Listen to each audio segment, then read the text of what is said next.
Hi guys, നിങ്ങളിത് കണ്ട, ഇതൊരു എർത്ത് കുഴിയാണ്. 2 മീറ്റർ ആഴത്തിലുള്ള എർത്ത് കുഴിയാണ് ഈ കുഴിച്ചിരിക്കുന്നത്. ഞാൻ ഇതുവരെ കാണാത്ത സംഭവമായതുകൊണ്ട് എനിക്കിത് അത്ഭുതം തന്നെ തോന്നുന്നത്. അരമണിക്കൂർ കൊണ്ടാണ് ഇവർ ഒരു കുഴി കുഴിച്ചിട്ടുള്ളത്. കേവലം 2 കമ്പി കൊണ്ട് 2 മീറ്റർ ആഴത്തിൽ അരമണിക്കൂറിനുള്ളിൽ ഒരു എർത്ത് കുഴി കുഴിക്കുക എന്ന് പറഞ്ഞാൽ അത് വലിയ സംഭവം തന്നെയാണ്. Phone number 94 96 35 53 27. ഇത് വിനോദേട്ടൻ പൊറോളം. ഇതാ ഇവർ രണ്ടുപേരും കൂടിയാണ് എർത്ത് കുഴി കുഴിക്കുന്നത്. ഇത് ശ്രീലേഷ് കടൂർ. ഇതാ ഇങ്ങനെയാണ് എർത്ത് കുഴി കുഴിക്കുന്നത്. ഞാനിത് ഇതുവരെ കാണാത്ത സംഭവമായതുകൊണ്ട് എനിക്കിത് വലിയ അത്ഭുതം തന്നെ ആയിട്ട് തോന്നുന്നു.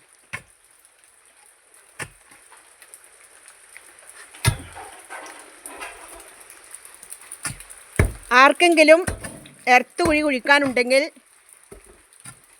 ബന്ധപ്പെടുക.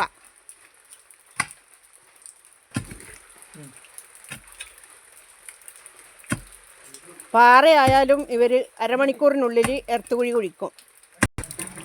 ഈ ഒരു സംഭവം വെച്ചാണ് ഇവർ എർത്ത് കുഴി കുഴിക്കുന്നത്. ഇത് 2 മീറ്ററിൽ കൂടുതൽ നീളമുള്ള ഒരു സംഭവമാണ്. ഈ പാര പോലത്തെ സംഭവം കൊണ്ടാണ് അവർ ആദ്യം മണ്ണ് കുത്തിയെടുക്കുന്നത്. മണ്ണ് കുത്തിയെടുത്ത ശേഷം ഈ സംഭവം വെച്ചിട്ടാണ് മണ്ണ് കോരിയെടുക്കുന്നത്. ഇത് താഴോട്ട് കുത്തുമ്പോൾ ഇത് ഫുള്ളായിട്ട് മണ്ണ് നിറയും. അന്നേരം ചെരിച്ചിട്ട് ഇങ്ങോട്ട് എടുക്കുകയാണ് ചെയ്യുന്നത്. ഇത് ഉണ്ടാവും അവിടെ. ആ കരിങ്കല്ല് കഴിഞ്ഞാൽ വിഷമാന്നല്ലേ? കരിങ്കല്ലായാൽ പിന്നെ പണി കിട്ടിയില്ലേ? ആ ആ ഇതിന് വേണ്ടുന്ന സാധനങ്ങളാ?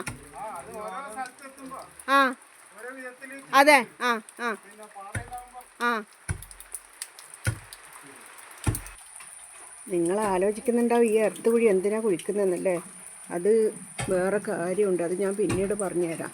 ഈ വാഴ കൊത്താൻ വേണ്ടിയിട്ട്, കൊല കൊത്താൻ വേണ്ടിയിട്ട് ഞാൻ അതിൻ്റെ കൈയൊക്കെ അരിഞ്ഞ് കളഞ്ഞിട്ടുണ്ട്.